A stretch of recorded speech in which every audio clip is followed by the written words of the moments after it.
এটা হচ্ছে rail line, Dhaka to Sylhet. এটা হচ্ছে কোটালপুর আর ইলাসপুরের মধ্যবর্তী জায়গা। খুবই সুন্দর প্রকৃতি ঘেরা, যার জন্য খুব ভালো লাগলো। ইচ্ছে হলো যে ভিডিওটা একটু করে নিই। এই যে সবুজ প্রকৃতি, অসাধারণ লাগছে।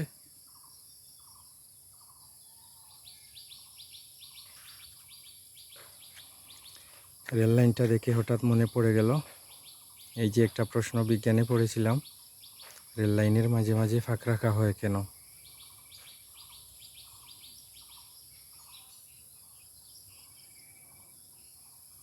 অসাধারণ লাগছে।